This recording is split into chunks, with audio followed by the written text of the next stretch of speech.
Ladies and gentlemen, boys and girls, children of all ages, hell has frozen over on WrestleMania weekend. I cannot believe after 60 episode started the first episode asking the elusive Phantom to show up, had the son of the Phantom, but now officially after all the vignettes, all the build up, like Ric Flair's World Heavyweight title in 1992, the Phantom has come to the podcast.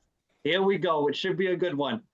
We've officially jumped the shark. We have, yes, the Fonz has. Yes, Tom, be careful of the copyright infringement. Jim Rome uses that all the time. Yeah, get the lawyers ready for this episode because it's going to be a good one. So just like Fonzie jumping the shark or cousin Luke and Vance showing up on the Dukes of Hazzard, we have officially jumped the shark.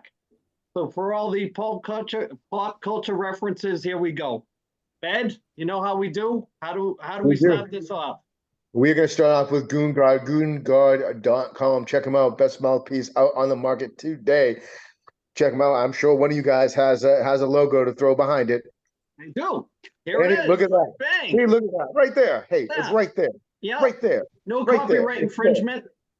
No, there we go. Right there. Goonguard, goonguard.com. Check out the promo code 1973 and you'll be very satisfied. 10 seconds in the microwave and they set in your mouth. Perfect. All right. Tonight's email is from Sarah from Woonsocket. Hey. It's about all local. She's local, yeah. And it's a female fan too. I mean, can you believe this? The Phantom's on, and we have a female email. I mean, can you believe it? That's not a coincidence, dude.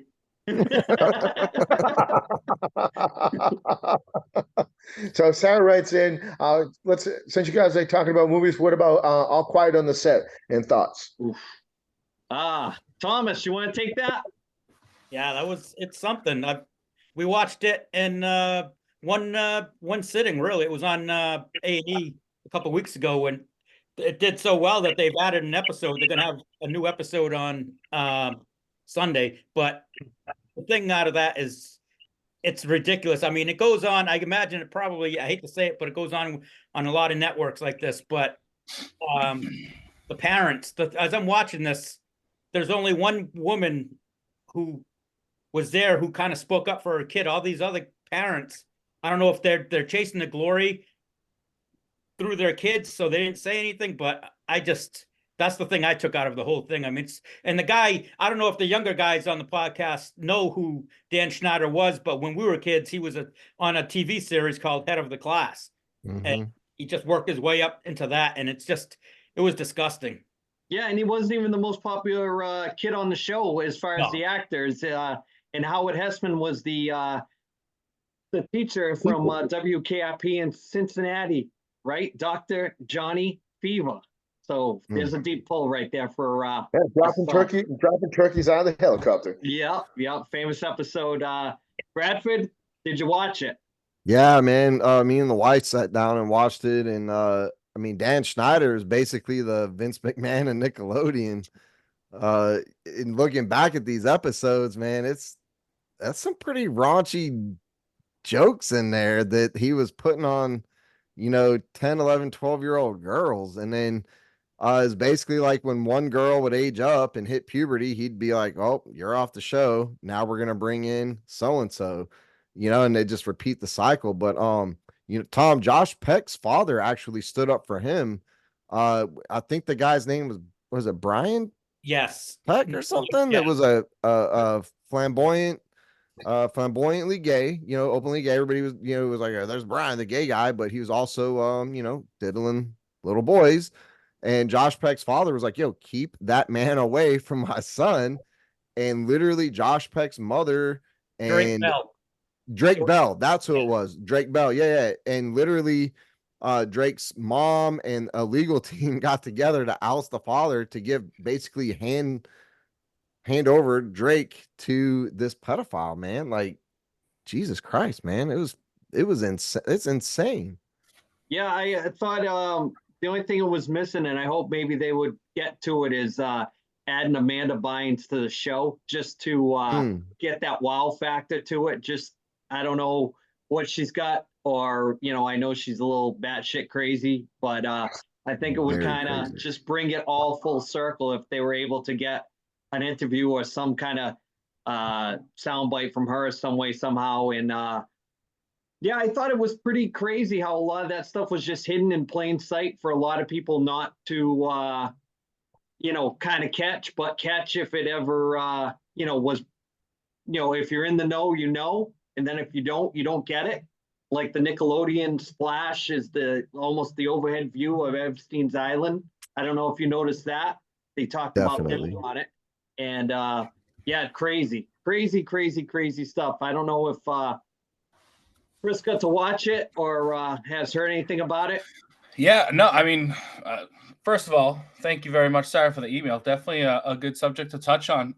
Yeah, I mean, come on, dude. My age demographic, like Zoe 101, Drake and Josh, like I grew up watching all that crap, It's so like it's pretty Crushes wild. on the girls back then, Chris? Oh, Lizzie McGuire was my favorite, but yeah, yeah, man, it's just crazy to hear all this stuff going on now. It's I seen a little bit of the Drake interview. That was pretty wild, and like what Tom touched on before, just about like the parents almost. I mean, I guess money, whatever. It's crazy that you would subject your kids to this shit going on. It's pretty shocking. But yeah, I can't wait to get into it. I know there's 5 episodes, I believe, total coming out on this thing. There's 4 right now, and Tom was saying that there's a new one on yeah, okay, Sunday. So Sunday 5 night. total. Yeah, so I'm definitely gonna catch up on it. I have a Mac subscription that I definitely gonna get to when I get a chance when I'm doing nothing at work. So that's my plan. Phantom, floor is yours on this one. Well, like a typical 50-year-old, wide awake. I'm like, I've been waiting to watch this. Bang, push play. 2 seconds in, sleeping. My man. That's my move. I was out. Game over. Yep. Just like a typical, like a Cowboys fan. Right That's out. my Well, move. You know? We don't fall asleep till the playoffs come. The takeaway for me was the Peck interaction and how it was allowed to happen, and how they had showed a previous thing with him and Leo DiCaprio when he worked on Growing Pains. I thought if you look at the Easter egg in there, does it make you wonder about other things? And Bradford with the tinfoil hat segment, there's a lot of stuff we could talk about with that. I think that's a great deep dive. Just looking at the seediness of Hollywood. And I think the way to look at it is there's tons and tons and tons of people that get off the bus every day in that town. And how do you weed through all that without being like the Vince McMahon of a movie company? You can go all the way back to when I believe it was Shirley Temple was on Larry King Live one time, and he was talking to her about Hollywood being a little wacky, and he was like, couldn't believe what she was saying, like it wasn't true. And she was saying how her and her mother went to, when they were free agents, when their contract ran up at like, I don't know, Columbia or something like that, and they went to like MGM, and they got split up. One went to see one boss and one went to see another boss. And when Shirley Temple went in, and she was young, I don't even think she was a teenager yet. She walked in the room, and the owner of MGM, one of them, was totally naked. And her first reaction as a young kid was to laugh at an old naked man. And that's what got her out of it. He just was embarrassed, and she left. And when she saw her mother had a different look on her face, and she said the same thing happened to me, but it was a little different. And that's how she left it. So it's always been a thing. It's just the glitz and glamour and what they throw at you might not exactly be, as in the Wizard of Oz, what's behind the curtain, right? So yeah, there's ways to look at it. And I hope, who's ever involved with things like that get their due, because when it involves kids, it's kind of close to the heart if you're a parent. So, whether it directly involves you or it just shouldn't go on, but it seems like it's been going on forever. I don't know if you get the same vibe that I get. The thing That's that funny is like the kids, it's always the parents. It's always like, whether it's the Michael Jackson stuff or it always seems like they got these like weird old parents that are like delivering these kids to these people, and as long as they got stars in their eyes, and they're willing to sacrifice their kids. Yep. Yeah, I think that's the for them to term. get somewhere. Yeah. Yeah. And it's like almost like if you don't allow it to happen to your kids, somebody else will. It's Right. It's like being Elvis's doctor. If he couldn't get the prescriptions from that doctor to have Elvis as a client, he's going to go to another doctor and eventually get it. So you know what I mean? It's like the power of fame and everything like that, like the Vince McMahon thing. I mean, how much of it, who finally outs the person, and it's already too late. I mean, that horse left the barn a long time ago, probably in the 80s with the rise of WWE. But yeah. Anything to add to this, or shall we move on? Only other thing I want to say is the other thing that was disturbing was the people in Hollywood that actually wrote letters in defense of this guy Brian Peck when he was being sentenced. There was like Alan Thicke, Joanna Kearns, the two of the kids from Boy Meets World, Ryder Strong and Will Friedle. I mean, they're kind of trying to backtrack now and say that they didn't know any of this stuff, and they were only kids at the time, but still they only showed a couple of the letters, and there was a ton of them. So it's just ridiculous. Well, it's almost like the type of thing where, how people get their flowers after they pass away. This guy was a great guitar player, and you didn't accolade the person when they were alive. It's almost like they wait till these people are gone to finally put the nails to them, and it's already too late. It's like a thankless crime. Like, if Pat Patterson gets mentioned in the Vince McMahon thing, he'll be a fall guy because he's passed away now. Why didn't you do it when they were alive, good or bad? It happens to, like Eddie Van Halen being this great guitarist. Everybody knew, but he never got his flowers until after he passed away. Then he was at the Grammys, and they had the famous Frankenstrat on stage. That stuff really irks you as a fan, because it's like, when it's good, you should do it. When it's bad, you should also, put them where they belong. But I guess, time will tell, and it's, great talking point. And anything before we move on to close out this email? Great email. I mean, not so much movie related, but I mean, great subject. The documentary is really hot right now, so it's something that everybody's talking about. So and it kind of parallels what I'm gonna talk about for the tinfoil hat segment. So it's good email. So speaking of movies, before we move on, I wanted to mention it last week. Louis Gossett Jr. passed away. So Bradford, when you heard about it, you lost your marbles. I'm a little upset, man. I don't want to say any military person, but Air Force folks, for the most part, loved the Iron Eagle movies. As corny and ridiculous. Look, have y'all seen Iron Eagle? Yep. They literally sneak onto an Air Force base, Louis Gossett Jr. and the pilot's son, and they steal an F-16 or some shit and fly to somewhere in the Middle East and just do a bombing run, land the plane, rescue his dad, and fly back to America. It is like pure 80s gold. But looking at it like his filmography and whatever, he just kind of always made a lot of those corny B movie type flicks, but he'll go down as a legend for it, man, because Iron Eagle. And you said he was in the Last Starfighter, right? Was in the Last Starfighter, or was Enemy Mine? Enemy Mine. Yep. Oh yeah. He played the alien. Yep. Yeah, he wasn't cool enough for Last Starfighter, but he gets cred because they made like 4 million Iron Eagles. So, best role, Louis Gossett Jr. was the drill sergeant and Officer and Gentleman. That he was an absolute hot ass in that, calling what's his name, Mayo, the whole movie. Great. Richard Gere. Richard Gere. So thoughts on Lou Gossett, Ed? Come on, big fan. Oh, come on, man. I mean, Iron Eagle. Come on, man. Who do you like that?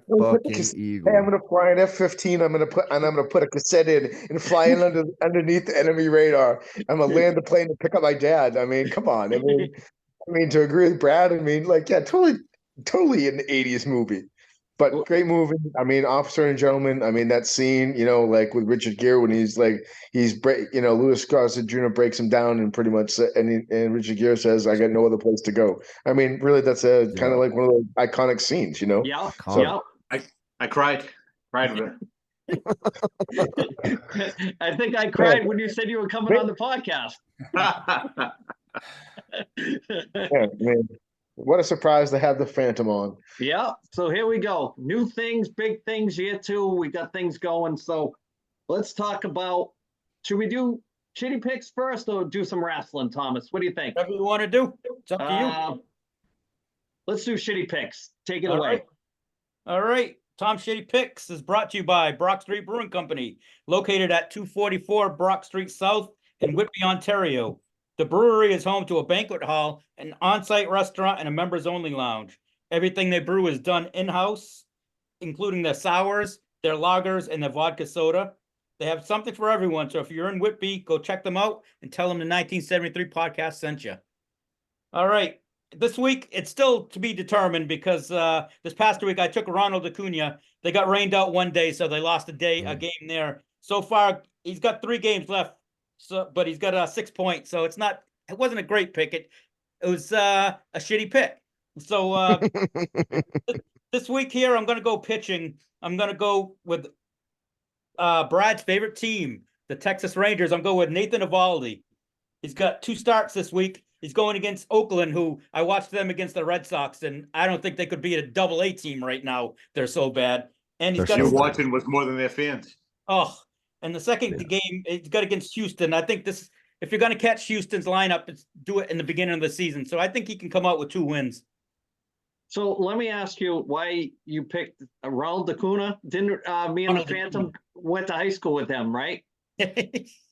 I believe he was on the Evoke Tech baseball team for a year or 2.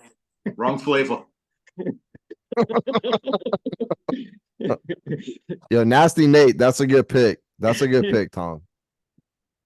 So how about we do some deep dives into this WrestleMania weekend? Shall we talk WrestleMania? Shall we talk Hall of Fame? Shall we talk Dark Side of the Ring? What do you think? All of the above. Okay, let's talk Dark Side of the Ring first before we get into this. Harley Race, a true legend in the sport of professional wrestling. True Hall of Famer. I'm going on record to say true Hall of Famer. They don't make them like that anymore. My daffy desire to see that man show up in his prime and just stretch everybody in AEW, top to bottom, except Samoa Joe. Just stretch all the midgets there and just call it a day. That's my daffy desire, to show them what wrestling's all about. Ed, thoughts on Harley Race? Did you watch it? I sure did, and I thought that they did an excellent job. I mean, I think it goes on the template that we talked about last week.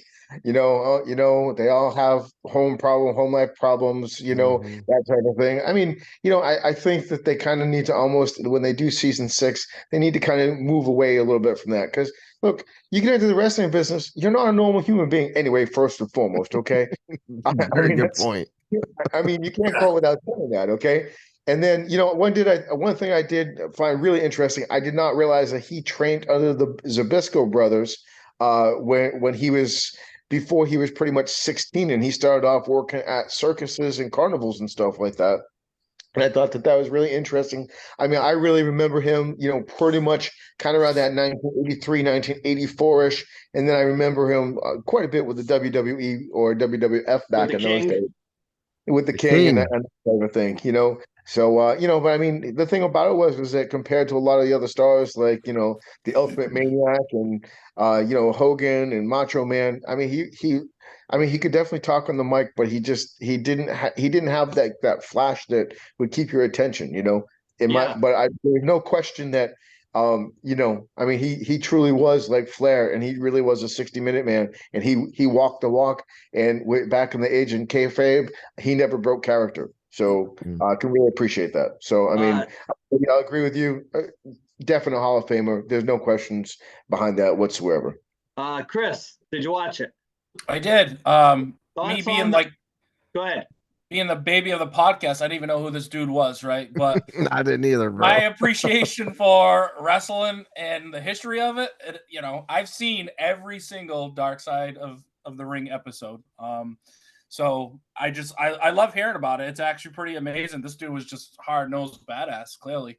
All the shit that he went through between his accidents, the boating accident really got me. And then the lady that was having problems ended up suing him for $250,000. We've heard this how many times in these Dark Side of the Rings. These guys are basically down to nothing, broke for whatever reason that happened to be his reason. So what does he do? Come back on, try to, as a manager, just trying to, recoup or make some more of that money back. So like a lot of good story with him though. I was impressed just how rugged he was, and these big name guys. I wish I knew more about, but that's what stuff like this is good for. I love watching it. So all good episodes, man. Even the people I've never heard of. Bradford? Bro, I was 4 years old when he debuted in WWF as the King. So 4. Oh God. But bad. I did a deep dive with this guy on YouTube because he was the original badass of wrestling. Like there will never be another one like him. He lived it on screen, off screen. This dude was in and out of jail as a kid. He was actually charged of sexual assault as like a teenager, but was acquitted.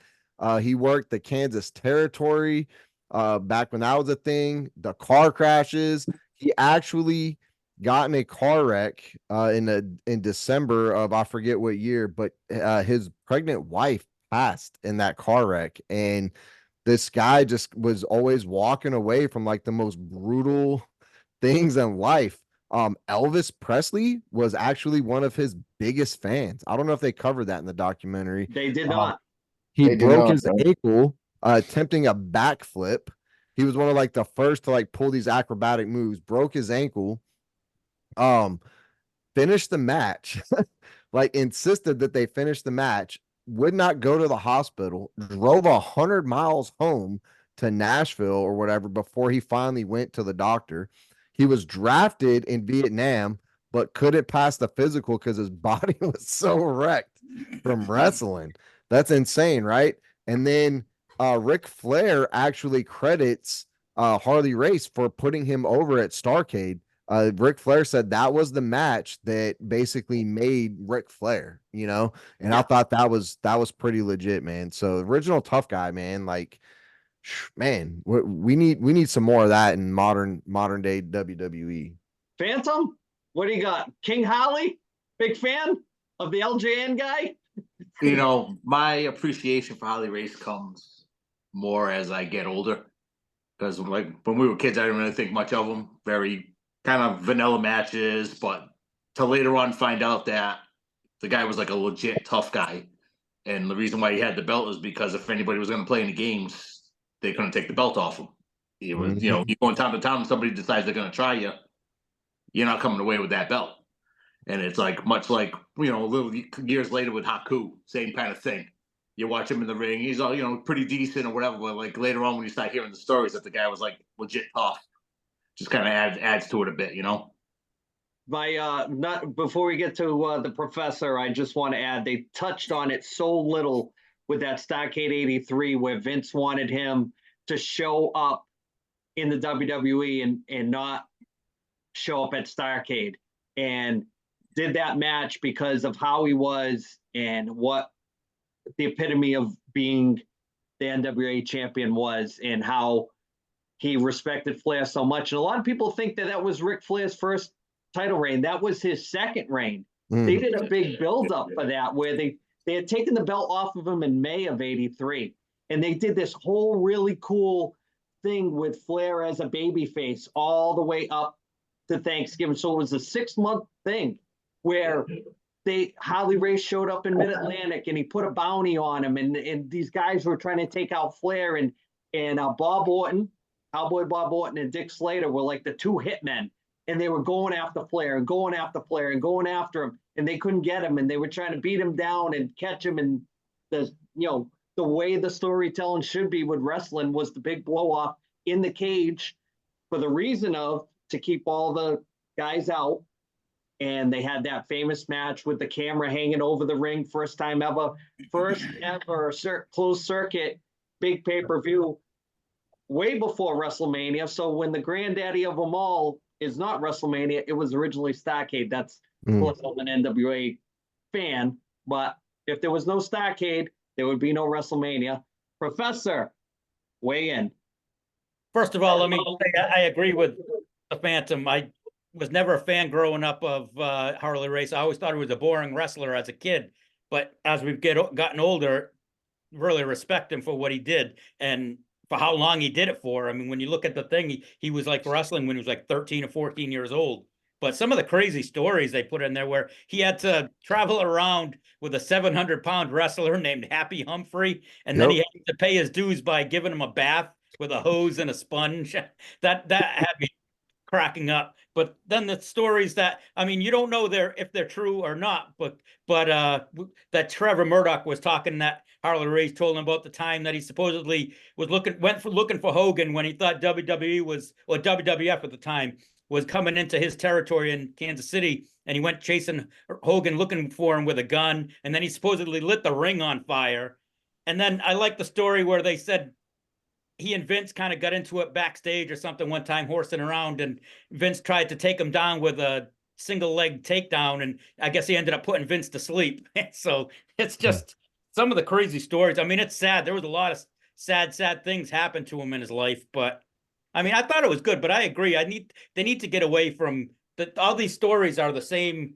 They're all cookie cutter, same things, like same background with these guys. I'd like to see them go a different way if they do it next year. Yeah, I think that they should start like they did Tales from the Territories, which was basically talking about each territory. I'd like that.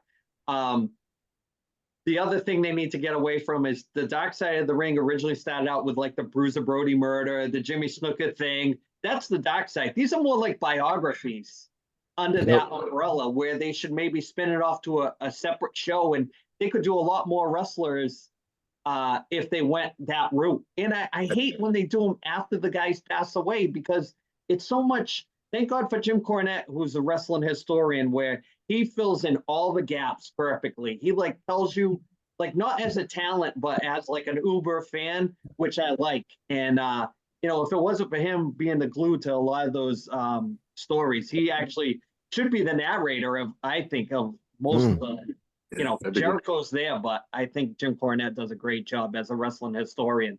So let's talk WrestleMania Hall of Fame. We brought it up. One of the biggest critics I know. Coming on in an hour. Hey, Phantom, here's your forum. What is a WWE Hall of Famer? Lay it on us. First off, if nobody ever bought a ticket just to go to wrestling, just to see you, shouldn't be in Hall of Fame. It shouldn't be for mid-carders. That's strictly main event. There probably should be like legit like 50 guys in the Hall of Fame. Yep. And it's not the Hall of Okay. It's supposed to be. I love it. The Hall of Okay. yeah, and Love CM Punk touched on that this week on the podcast that he was on.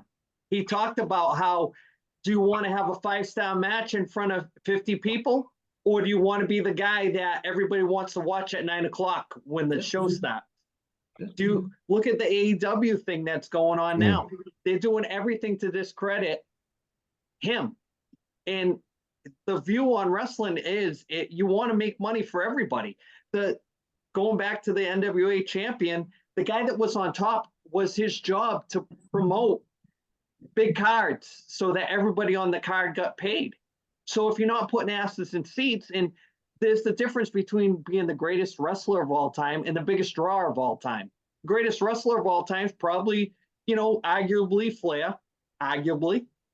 But the greatest draw of all time that made people want to go is like Hogan. He was the one that boomed. As much as Vince put the rocket on his back, Hogan, he was the one that started that whole bringing wrestling mainstream, MTV, Wrestling. all the commercial success that came out of that, merchandising and everything. You know, the Rock and Wrestling Connection, all that stuff because of Hogan. But going back to what is a Hall of Famer, it's the Hulk Hogan and Ric Flair. You start from there, and then you either go backwards or forwards. You know, who cares how many 5-star matches you've had? What is a 5-star match anymore? I mean, you can't compare a 5-star match, Steamboat and Macho Man at WrestleMania 3 compared to a 5-star match now. Because most of the time, the guys that are having the 5-star matches are the guys that are doing the selling is what's making the matches. They're not even the top guys. Right. Exactly. Well, that was the thing about what Flair always talked about. That he, I mean, if you watch the 30 for 30 on ESPN or one of the deeper cuts on there, I mean, he pretty much said, I mean, I really was always defensive, and I always was, and that's how I made put other guys over. You look at Flair in his prime. How many offensive moves does that guy get in? And they're all cheap shots.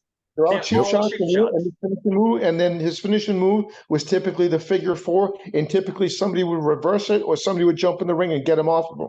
Yeah, how many big matches did Flair? Big matches did he win with the figure 4? Even when he beat Holly in the cage, he won on a high cross body that went over the referee. Yeah. So I mean, it's all in the storytelling, and that's what brings people in. We talk about it all the time.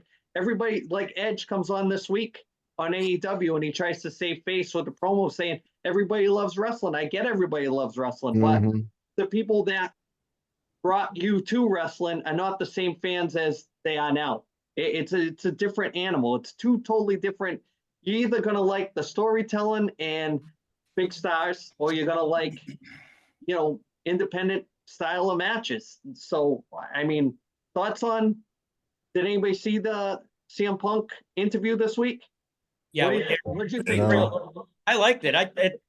He came across likable, to be honest with you, and he made a lot of sense with what he said. With like he's talking about what happened backstage and with like Jack Perry and then the whole brawl that happened. I mean, he makes sense, and it was Tony Khan. It doesn't sound like he knows how to control anything backstage. It looks like he's trying to be. It looks like he's so much of a mark with these guys that he's afraid to say anything. He doesn't want to be a leader.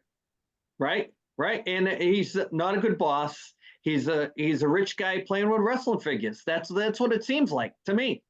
Seems like he's like a rich guy that can buy like all kinds of figures, and you're just making cards on a notebook, and you're not telling any stories. You're not look at the last really good angle they had. It was CM Punk with MJF, and it led up to an epic dog collar match and now one of the biggest things that I always thought WWE was lacking was the blood. Now, if they're bringing the blood back, what else are they going to bring back? Are they going to bring back the metal steel cage? Are they going to bring back like actual like strap matches and dog collar matches?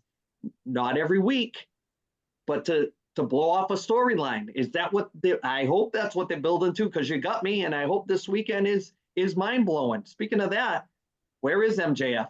Does he show up this weekend? Quick round table. Chris, MJF show up in WrestleMania this weekend? What do you think? Yes or no? Nah. I mean, you know, supposedly he's recovering from injuries and whatnot. I know that he's not listed on the AEW roster, but I'm pretty sure I read on Insider Ringer, Ring Insider News or something that he's still locked under contract, right? Okay. So I mean, and then he was in Boston, right, with AEW officials. Unfortunately, I would love it. I love his narcissistic ass. He's, you know, it's like me in everyday life. I fucking love the dude. I would love to see him in WWE. It's not gonna happen. Not yet. Ed, MJF this weekend, you're going to see him at WrestleMania? I don't know, man. I'll have to say this: if he's still under contract with AEW, then no. But if who knows, with the new powers of play with the WWE, they could buy that contract out and he could be there. They could bring him out, put him in the crowd late, and then it could be somebody out of the crowd. You never know. Thomas, what do you think? I am with Chris. I think he's under contract, but they have now, granted, Jericho is an old school guy. They have let Jericho go on Stone Cold's podcast before, and he was under contract. So, not to say, I mean, if they wanted to build this into a storyline and have like AEW guys come in and help Cody win the belt or something, start like I don't know, like I don't think they'd ever do it, but you never know with Triple H because Triple H seems more open to doing these type of things, and I don't think it's going to happen, but I wouldn't mind seeing it happen. I would definitely like to say, but MJF is such a broad thinker. I think he could be setting up for when his contract is up. Like they're saying, The Rock will be back for WrestleMania 40 or 41, and or 41, I guess it is, and he could be setting up something for then. You never know. Bradford, what do you think? I mean, I would love to see MJF out at WrestleMania, but barring some grand miracle, some divine intervention, I don't think it's gonna happen. I think he's one of their biggest stars, right? They've already lost a lot of huge talent to WWE just in the last year. If they lost MJF and he debuts on WrestleMania, you might as well write the obituary for AEW. Like there's no coming back from that. Now, I think it is possible for Dustin Rhodes. Dustin Rhodes has never been mega talent, main event talent. Like if Dustin Rhodes, if they allow the crossover for Mania, like that's not gonna, that's good business for Tony Khan. That's good business because he's still under contract with AEW. WWE already had TNA talent showing up at their last Royal Rumble. All right. Like they've already shown they're open and willing to do crossover events. So I could see a Dustin Rhodes coming in to help Cody. And then he goes back to AEW. He goes back to wrestling and developing the Von Erichs and doing that whole thing that he's doing with them right now. I can see that. That's good business. Letting your biggest star go to the opposition and losing them for a contract is bad business. And is a big idiot as Tony Khan, that's not going to happen. Phantom, what do you got? Not happening. I don't see it happening at all. I think as much of a fan of MJF that I am, I think he might be a little bit of big fish, small pond. He goes to WWE. Where's he gonna go? He's gonna be mid card. NXT. He's gonna be like US champion, that kind of mid. To be honest, I'd rather just see him stay in AEW and be the top guy. At least it gives you a little bit of variety if you like watching both shows. Yep. Yeah, good point. I said it a while back. I do have a feeling Dustin Rhodes is going to show up. I think if Cody's there's two scenarios I'll give you: winning the belt, losing the belt. And I should save this for when we pick, because I'm in the middle. Do they do the turn where everybody turns on Cody and just kicks the shit out of him, Dusty style, or is he like bloody, beat up? They're both digged up. You can't believe what you're seeing. The blood all over the place. Last match, and Solo comes out. The Usos come out. They already turned on him. Rollins comes out. They already turned on him from the night before. And then out of the crowd, the hoodie on. Nobody knows he's there. Dustin jumps over not dressed as Goldust, dressed as Dustin Rhodes. Rolls Cody over Roman somehow. 1, 2, 3 with the stale cover, where he's just exhausted and he can't even get up. And then Dustin lifts him up. And the Rocky 2, greatest ending in a sports movie. The Yo Adrian, I did it. Doesn't care about anything else. Flash bulbs, everything, blood, classic photo for the universe. That's how I want to see it end. But I don't know. Do they keep the story going? I think they could get another year out of it. That's just me. I think they could get a whole nother year out of Cody. He fails. They all turned on him. He goes right down to the bottom of the card. The whole year he's going to work himself up again. It does right itself. But anyways. Or what they could do is he could win it just in the bloody style, and then it could turn into something else. Yeah, it could be. So maybe he turn it into something else. So they could, hey, look, we really need to push him over because we kind of knocked him back down a couple more. He really needs, and then it could be one of those quick turns, right? Yeah. You know, he wins it, and all of a sudden he loses a week later on like Raw or whatever. You know. Yeah. Well, Already. they already did he lost it and had to climb back up when he lost it last year, though. So that would just be redundant. He's trademarked the Renaissance era. So that was something I shared in the group chat. Like I think they're making moves. I've kind of seen spoilers of the new championship belt, and it is Cody Rhodes themed. I don't know if that's legit or some dickhead just like shared that. You know what I mean? Yeah. But I don't think they're gonna let him lose and then build him back. Like, I think this is gonna be a now or never moment, and he's already the face of the franchise. I mean, this dude has potential to be one of the biggest stars they've ever had, you know, if they play it the right way. They had him though. They always had him. If they had just used him as Cody Rhodes, the ultimate babyface, I mean, how many guys can leave and reinvent themselves like that? That your stock is so high that, and then come back and just be who you always were, almost like when Stone Cold became actual Stone Cold Steve Austin. It's almost like what Cody did after the ringmaster gimmick and all that stuff. Just being himself. And what they don't understand is a lot of times Joe Schmo being Joe Schmo works. He doesn't have to be a plumber, a garbage man, or you know, a submarine pilot. He doesn't have to be all these things. He can just be a regular dude. And they don't give gimmicks in the UFC.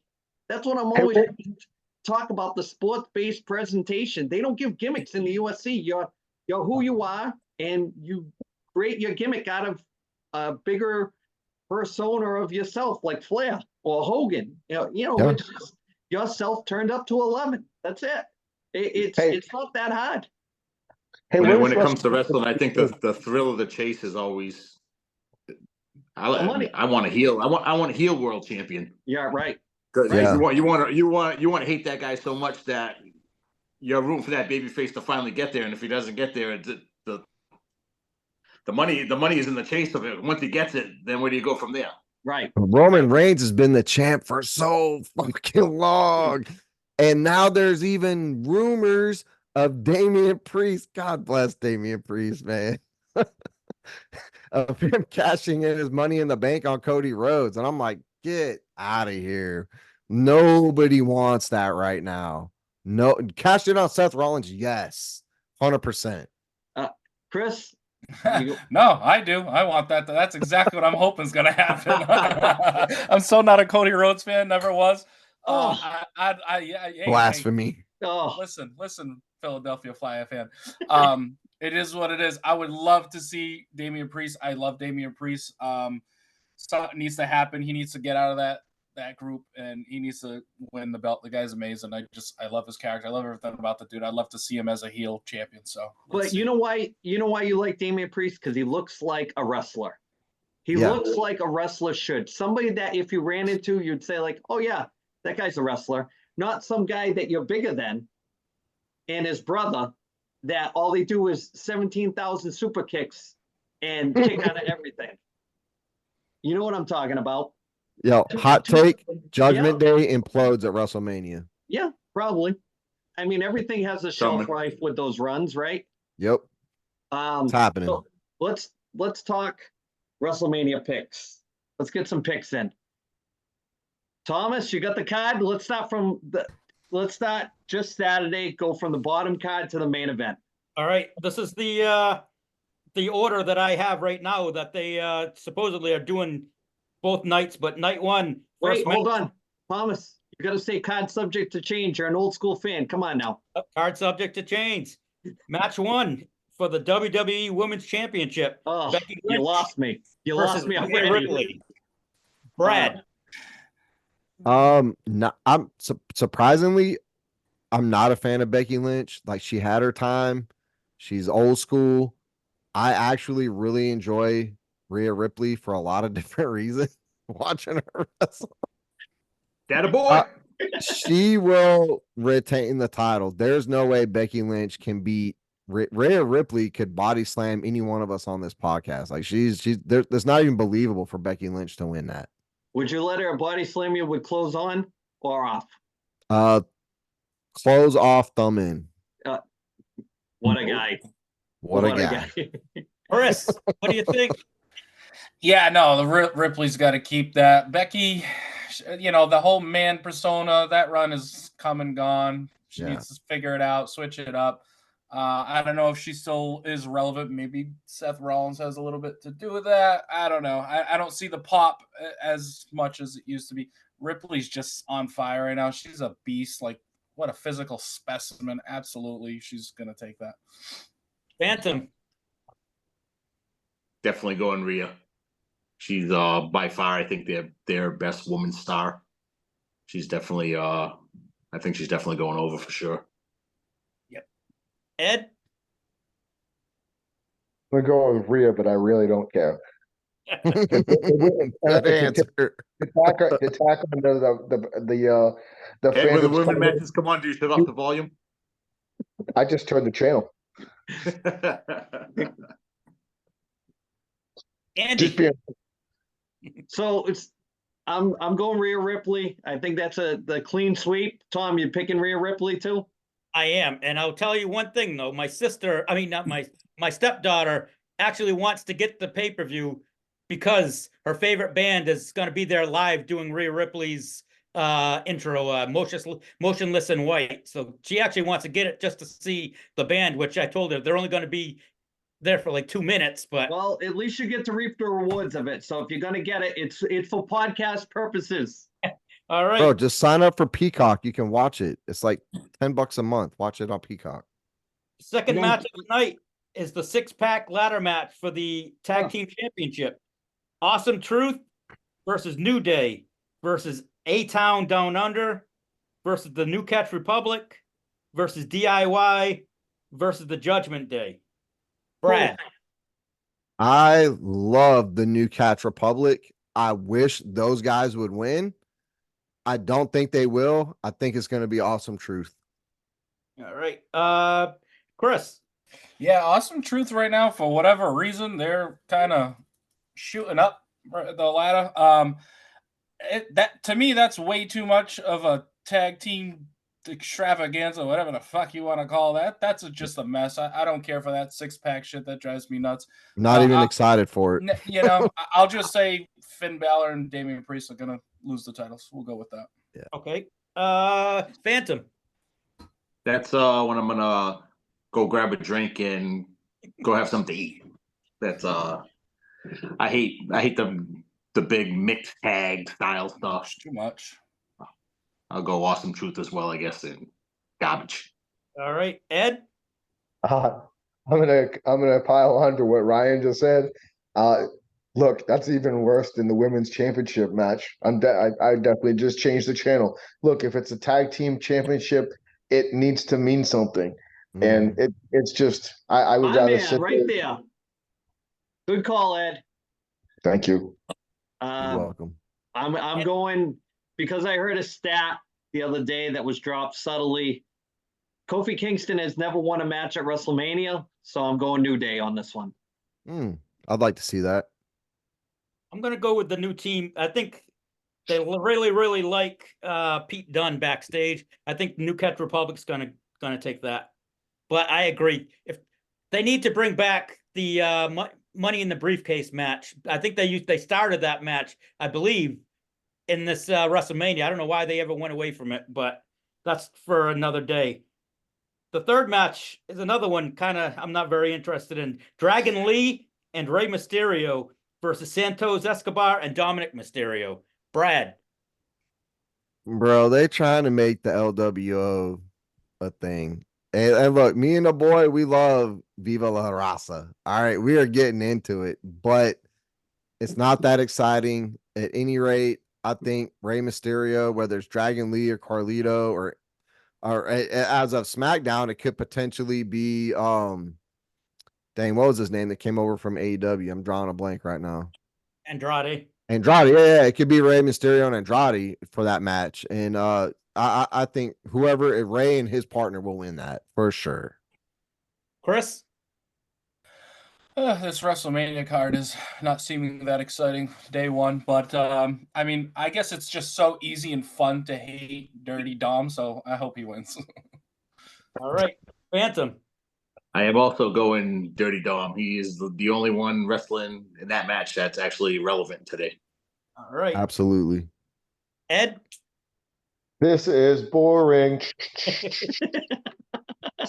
This is boring. Me and Ed need someone to send us the text once all these matches All are these done. matches that we've been talking about and wasting our time on, that's what they're going to be chanting in the crowd. That's what they're saying. I don't care. I'm going to go with Ray's team, but that's what the crowd's going to be saying. I mean, like that Mhm. that match was worse than the women's match and then the tag team match. I mean, come on.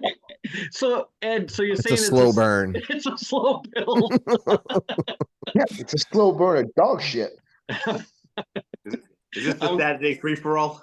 Yeah. I'm going Ray's team, whoever it may be, just because it's a big stage. So that's what I'm going with. And with the Judgment Day imploding, they're gonna have all the guys lose. So Mhm. Thomas, I'm gonna go with Ray, with Dominic's team, and I think Ray, this could be his last WrestleMania, so I think he's gonna do what the old school guys used to do and put somebody over, and this just happens to be his son. So I'm gonna go with Dominic. good call. Next match, the Battle of the Usos. Jey Uso versus Jimmy Uso. Brad. I'm so hyped for this match. And there's hey, every super kick, we got to take a drink. That is the deal. Every super kick, we will take a drink, a shot, a swig of beer, whatever your choice is, sweet tea, whatever. All right, Diet Coke, whatever. Jey Uso wins. Also, Rikishi shows up to guest referee. Okay. Chris. Jay. All right. Phantom. I'm gonna go Jay, even though I think he's the one that's getting like the big push. So I'd kind of be like, have his brother cheat to beat him, kind of thing. But yeah, I think I'm going Jay. He's Ed. you talk. I'm going to go with Jay. All right. Andy. I'm going with main event, Jay. All right. I'm gonna go with them. Well, this got built into my broader storyline that somewhere down the line the bloodline's gonna split into two factions. All right. Next match. It's gonna be another snooze fest. Bianca Belair, Jade Cargill, and Naomi versus Damage Control. Brad. It's not a listen, fellas. Rhea Ripley is actually fun to watch. First of all, Jade Cargill is also fun to watch. All right.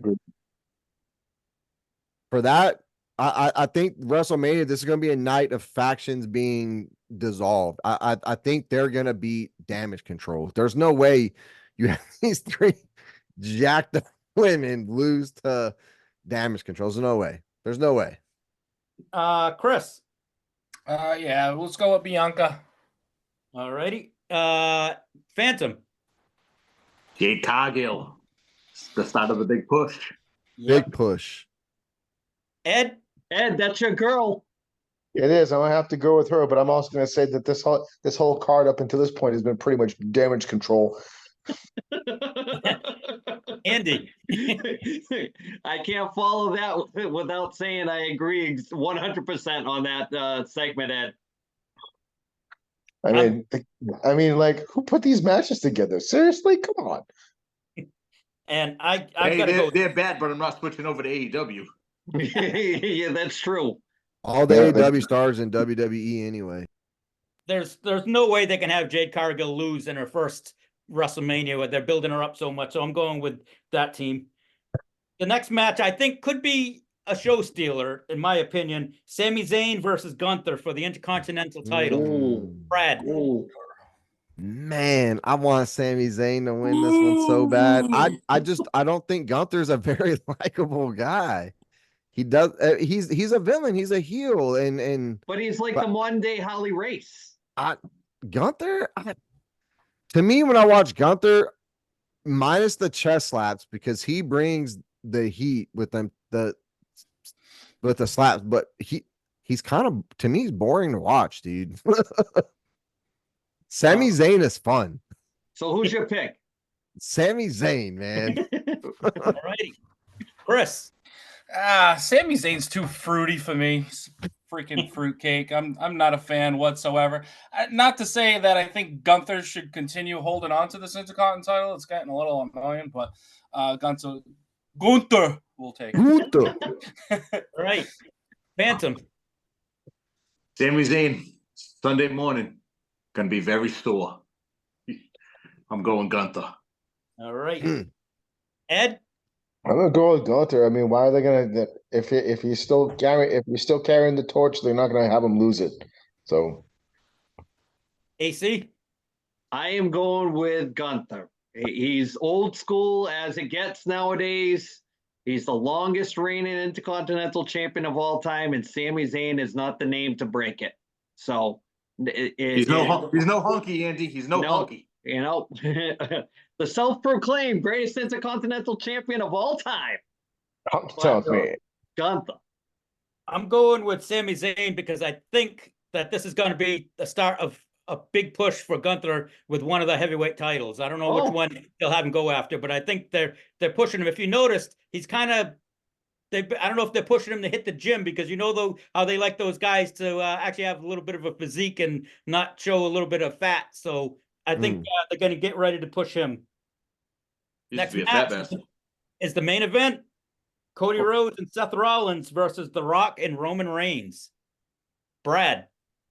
I think it wouldn't be WrestleMania unless The Rock and Roman Reigns win this match.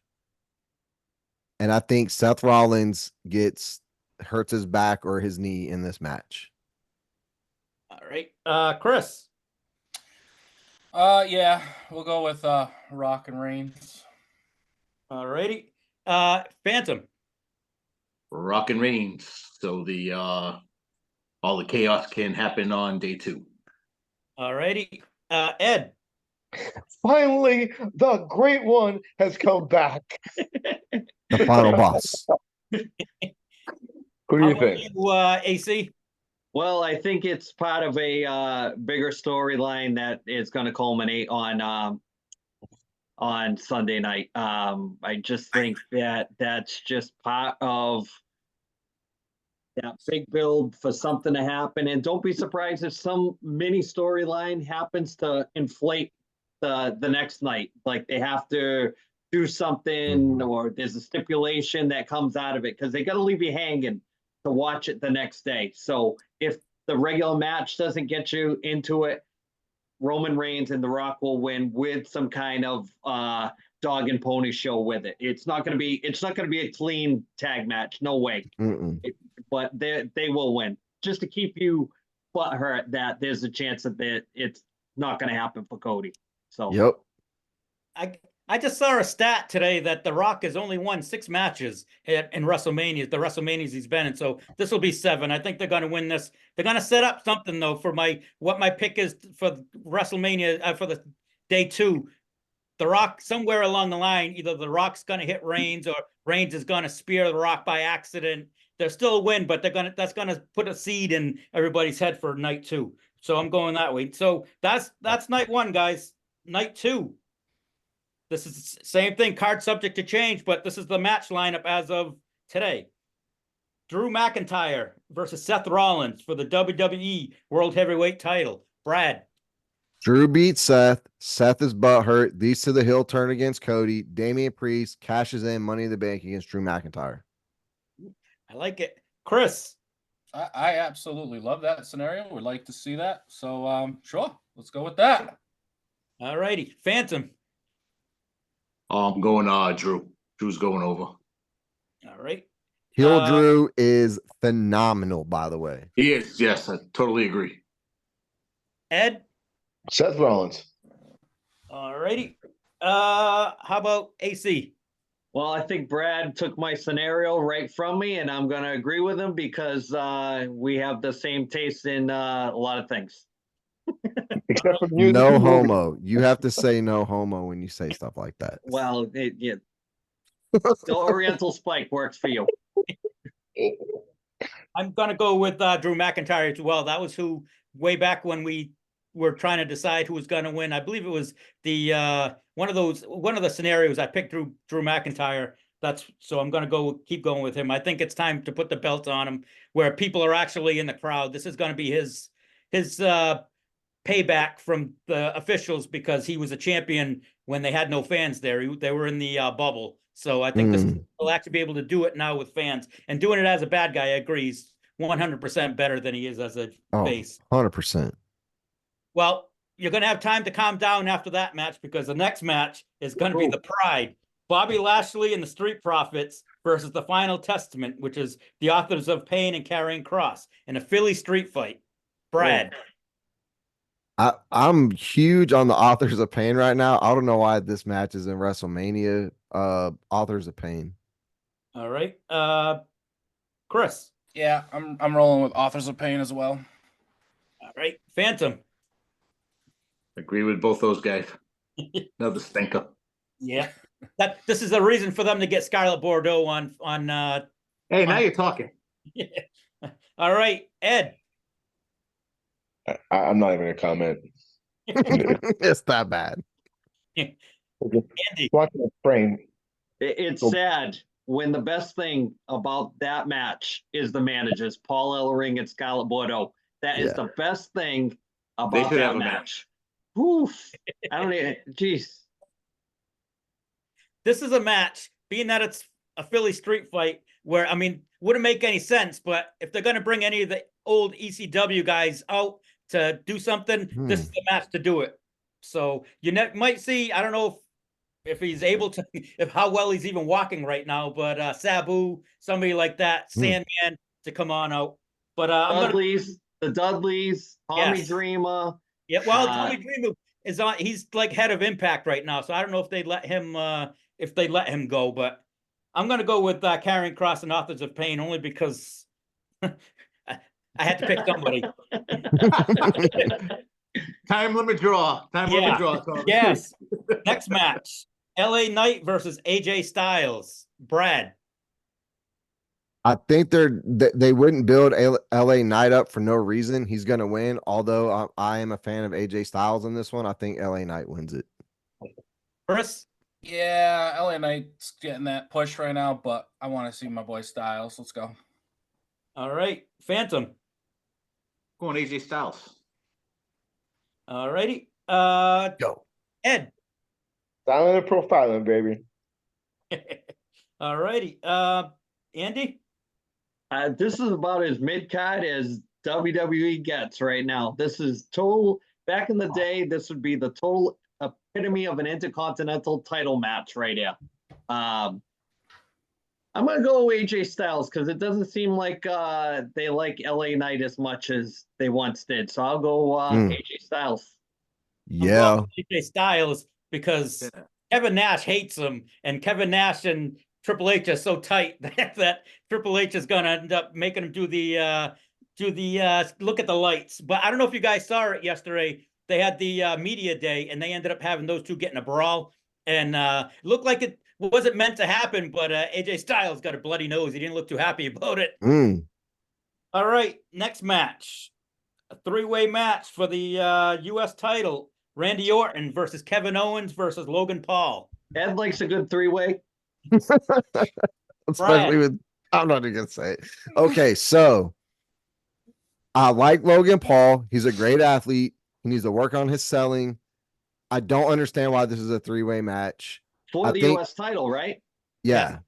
I don't understand why it's a three-way. I think Kevin Owens is going to win because Randy Orton has been, although he's been RKOing the shit out of everybody, he has also come back and has made it a point to really help put a lot of these other dudes over.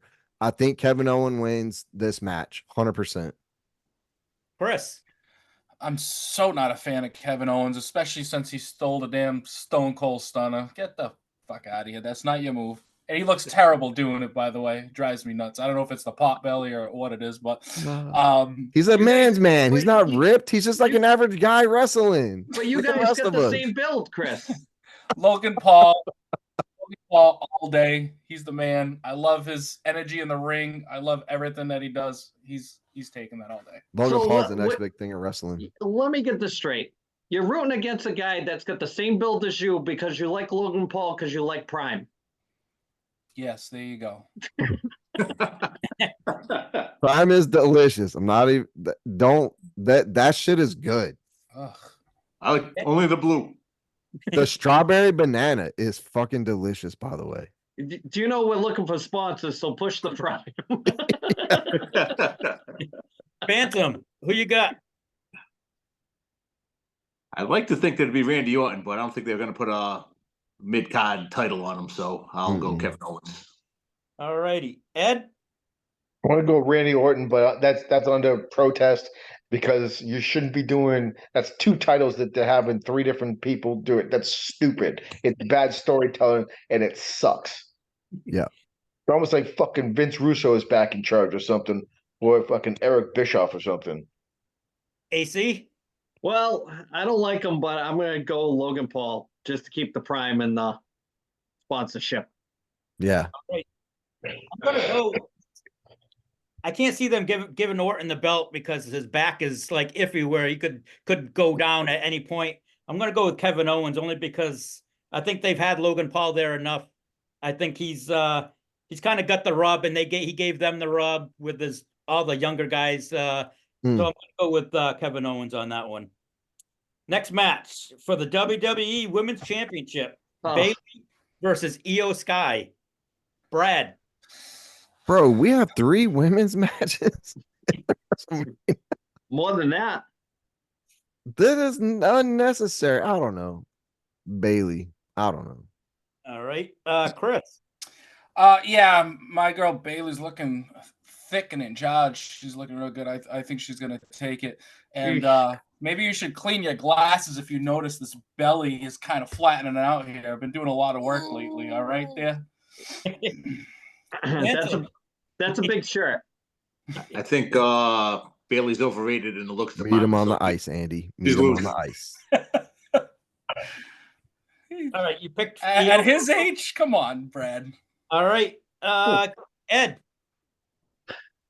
I'm gonna go with Bailey, but really it should be Jade Cargill or Charlotte Flair. How about that? Charlotte has a knee She injury. can't but wrestle yes. on one leg. Why not? She could do better than everybody else that's out there. Just saying. Not Andy. better than Rhea Ripley. So who's in this match again? Bailey, That's Io Sky. That's your opinion, William. How's that? I'm gonna go with Bailey. I'm gonna tell you why. The best She has thing a big about butt. her is she grew up a big Macho Man fan. So and she does do a nice elbow drop. But other than that, there's nothing going on in this match at all. Nothing. Tokyo Drift versus the girl next door. That's about it. There's nothing special about either one of them. All right. I'm going with Bailey. I think they're gonna break up that Damage Control after the WrestleMania. Tokyo Drift. Yes. I don't know if you're allowed to say that. All right. The main event, the one we've all been waiting for: Cody Rhodes versus Roman Reigns for the WWE Undisputed Universal Title. Brad. Woo, buddy. Cody Rhodes wins it. Finish the story. Dustin comes in. Everybody cries. It's going to be monumental, very emotional. It's going to be awesome. It's going to be epic.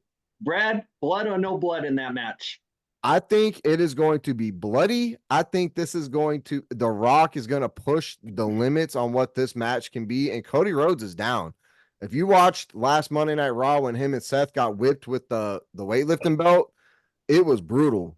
I mean, they pulled no punches on that. So I think this is going to go down as it is going to be an epic match. It'll be one for the record books. Like, you guys don't want to miss this match. All righty. Chris. Yeah, I mean, it's going to be a great match. I agree with Brad, definitely. Do you go with the finish the story, or do you continue this lengthy ass run of Roman Reigns? Honestly, they're both annoying to me. Just get it done and move on to the next thing. Let's go Priest, baby. Thank you. Let's go with Cody. All right. Phantom. I'm going Cody. Yeah. But I think they're going to build towards Cody versus The Rock for SummerSlam. The Rock is leaving on Monday to go start filming a movie. He's done after this weekend. Spoiler alert. No. That's what they If said. he's done, then he's good. Then he's screwing rings. Ed. I'm gonna go with Cody, and it's gonna be hard times, and they're gonna fill their shoes, pal. Son of a plumber. All right. Yeah, Andy. I know that there's two people on this that know the promo with they were gonna fill our shoes, pal. So I can see both of them were smiling. So So that's the third technically, one on that too. let me stop by saying I'm going to correct Brad. He's grandson of a plumber. Grandson. My bad. Yes. He's grandson of a plumber. It's going to be a bloodbath. It's going to be epic. There's going to be so much stuff that's going to be a which way out of this, where it's going to branch off to. I think Cody's going to win, but I think it's going to be a big dog and pony show at the end. All kinds of things that happen. Don't blink. You're going to miss it. Probably on at 12:30 at night. Mhm. I do think it's going to be an epic payoff to whatever happens with the title. And I do see eventually them going to one title belt like I've always wanted. I can see Cody being the guy to unify the belts and say, listen, we're going back to the winged eagle and everything's regular wrestling from here. And it should be good. It'll definitely be worth a watch. I think it's going to be old school 1990s Attitude Era clusterfuck. There's going to be Renaissance era. so much shit going on. You're going to have so much interference. I think that Rollins is going to turn. I think Rock's going to help Cody win the belt. Going to turn on Roman. And then I think Damian Priest is going to cash in. They're going to Daniel Bryan, Cody Rhodes. And they're going to have, just as he wins the belt, he's like going to start celebrating. You're going to hear Damian Priest's music hit, and he's going to end up winning the belt. And I think it's going to set up the bloodline splitting. And I think the Usos are going to end up somehow getting back together, and they're going to be with The Rock. And I think that's going to be Solo Sikoa, and it's going to be the other two guys that are going to come into WWE. Who are they, Andy? The United Brothers? Jacob Fatu? Yes, and his brother. Have you ever seen him? Yes. Have you ever? He's a really good badass. wrestler. Yeah, he's a really good wrestler.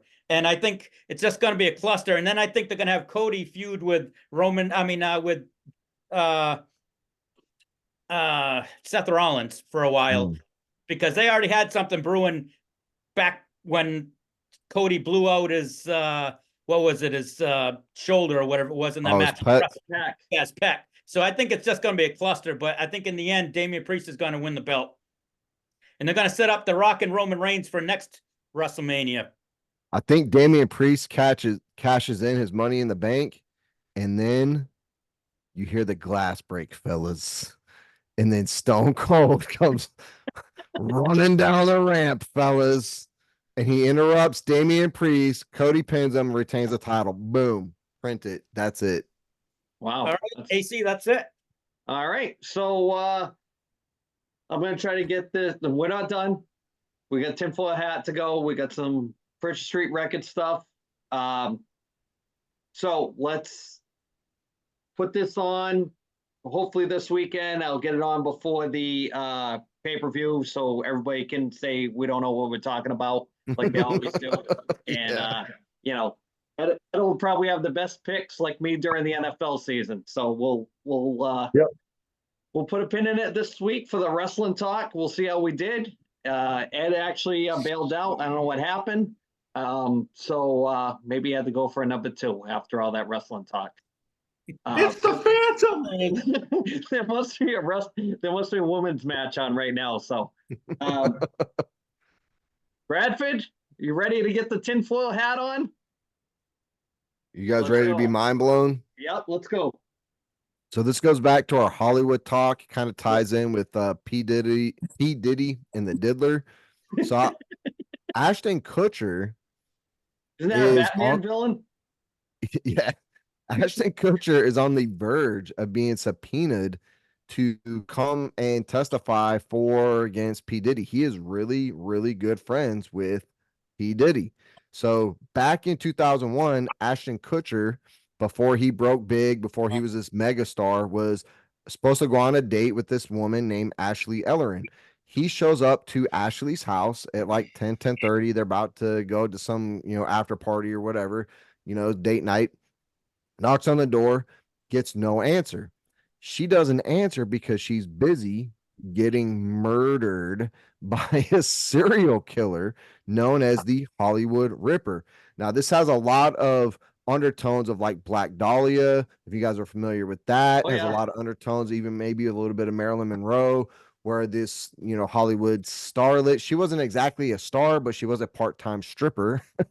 And, kind of the same thing in the Hollywood, vibe. So she was kind of what people are saying in the conspiracy, interwebs, is that she was sacrificed for Ashton Kutcher to get famous. How many people do you know went to go on a date with somebody and they died via serial killer, Hollywood Ripper style? And if you guys remember Jack the Ripper, big conspiracy that was a bunch of elites murdering women for sacrificial purposes and whatnot. So there's a lot of different undertones just with that alone. Now you fast forward, modern times, he was best friends with Danny Masterson. Danny Masterson, Bill Cosby, 3 or 4 women. He goes to jail for 30 years. Kind of in this church of Scientology connectedness type of thing. Him and Mila Kunis write these letters like you guys were talking about with what's his name on that show. They write these letters on behalf of Danny Masterson, like, oh, hey, we love you, we care about you. And everybody was like, yo, what are y'all doing? This dude's a convicted rapist. Why are y'all writing letters talking about, all this? I would do it for you guys. Yeah. I wouldn't. Yeah, it was weird, so they caught a lot of heat for that. So now, even right now, he's getting all this heat because he's friends with Diddy. And this interview surfaced where some folks asked him like about these pictures and these parties and stuff like that. And all he said was, there's a lot I can't tell you about what goes on with P. Diddy. So everybody's like, what the hell is going on with Ashton Kutcher? Is he kind of like at the top of the pyramid? Is he more mid-level? Maybe he's bottom rung. We don't know, but he's definitely involved in this mix of, this Hollywood elite and, a lot of crazy shit has surrounded this guy in his career. So I'll kick it over to you guys. Thomas, you are the voice of reason. You got a rebuttal to the tinfoil hat segment? I've got nothing. I just think that going back to what we were talking about originally with the whole Hollywood setup, I think it's there's so much of a gate there, whether good, bad, or indifferent, that you see them in these old videos where you could take the hottest girl in your town or city, and every day they're getting off the bus. Let's say 70s and 80s, they're getting off every day trying to be the next whatever, Cindy Crawford or Farrah Fawcett or whatever the it girl was at that time frame. How do you separate a casting call of all tens when they go in that room? What separates one from another? I mean, and then you see some of these actresses that have been child actresses like Natalie Portman. I mean, she has no emotion whatsoever. She's not funny. It's almost like, is she soulless because of some of the things that she's seen or been involved with? Think the worst thing that you could think of. Is that something that was allowed to happen to her to be, famous? Who knows? Harvey Weinstein, man. Right? Harvey Weinstein, however you say it. Right? So, I mean, this movement is eye-opening for a lot of people that are always like, nah, that's not happen. Well, obviously it's been happening for a long time. Long time, man. Phantom, you want to weigh in on that Hollywood stuff?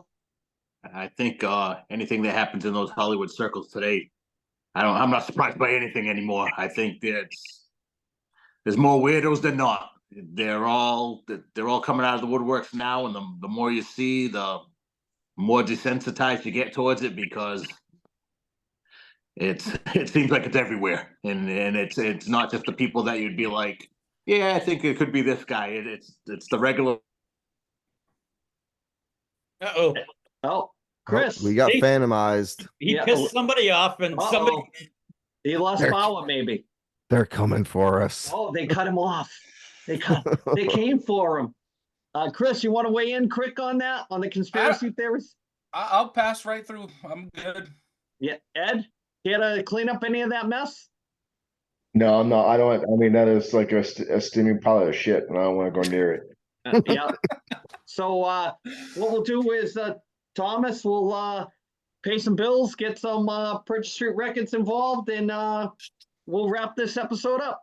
Alrighty. This week's album of the week is brought to you by Purchase Street Records, located at 53 Pope's Island, Unit 2, New Bedford, Mass. You can also visit them online at purchasestreetrecords.com or on their Facebook page.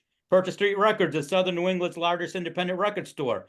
And one more time, I'll tell you, you got like 2 weeks to save up your pennies because National Record Store Day is, I believe, April 20th. And Roger has said that he will have $15 records outside the record store. He's going to have thousands, he said, outside. So he's going to have some bargains there for you all, guys.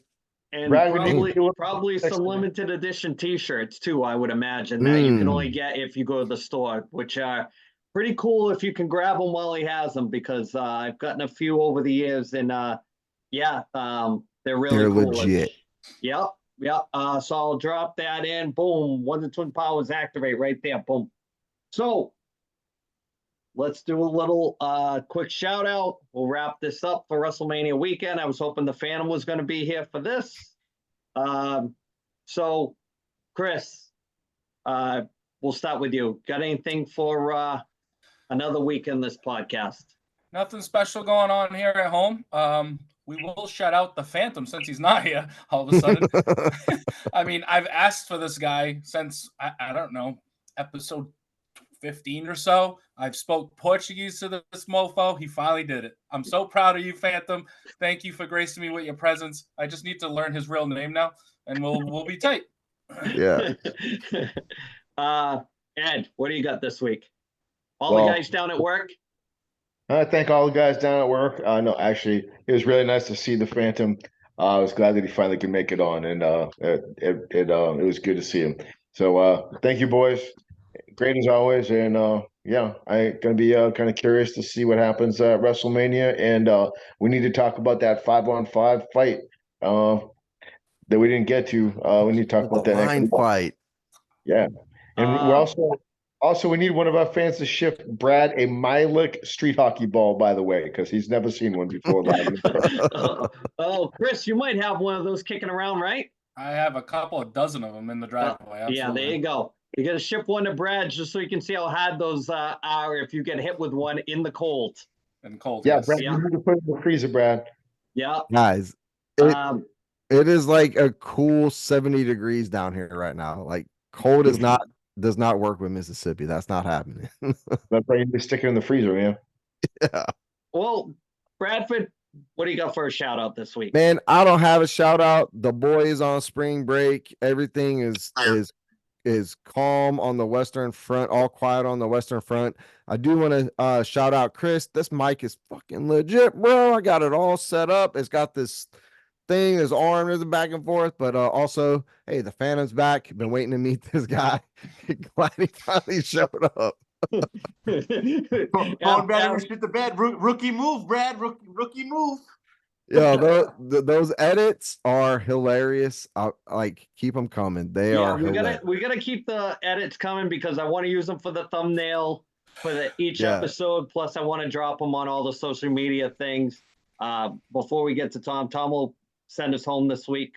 I just want to say thanks to the Phantom for finally coming on. It took a while. We're doing big things. We're trying to push the merch. Get the new merch out, all kinds of different things. Hats, finally. People have been asking for hats for the longest time. You can go and get a Tom's Shitty Pick hat. You can even get a bandana for your pet. Anything you want on it. There's all kinds of things on there. You got shirts on one. You got accessories on the other. You can get backpacks. You can get tote bags. You can get all kinds of things. I think there's even a pair of socks on there. Who knows? Copy too, man. Yeah, there's there's a cup holder on there for your jock.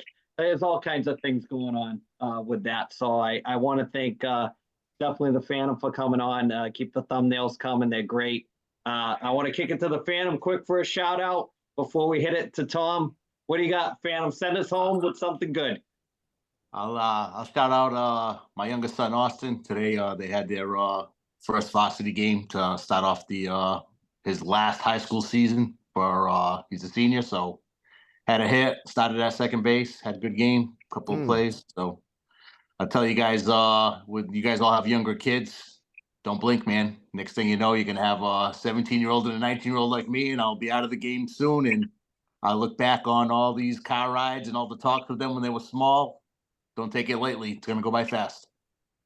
Yeah, before we get to Tom, I want to add to that. I think that at the core of this podcast, why we started it with me, Tom, and Ed, is just so that we all stay connected once a week, talk like if we were watching games like we used to at each other's house, just sitting bullshitting, talking about stuff, making memories every week, even if it's for an hour.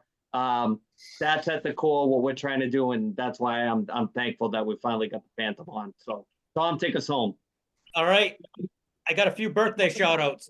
April 9th, our old guest, Darren, his birthday, and our old friend in the group, Hav. We want him on the podcast one of these times. You got to come on, buddy. And then the podcast missed a birthday last week. Our fearless leader, the old man of the group, AC's birthday. The whole effing show. You missed Area 51. Yeah. First one over the hump, like the Marines. First one in, last one to leave. My man qualifies for that senior discount at the Golden Corral now. No, well, see, if you're gonna be a smartass, I already got my AARP card. That came already last year. So when you get it one day, you will say to yourself, I am at a timeline where I can't ever return. So it makes things like this even more special. If I can pull up the heartstrings, that's why we're here. So Thomas, what do you got? Anything else? That's it, buddy. So here we are, face to face, a couple of silver spoons. Here we go. That's the end of this week's podcast. Bradford's laughing already.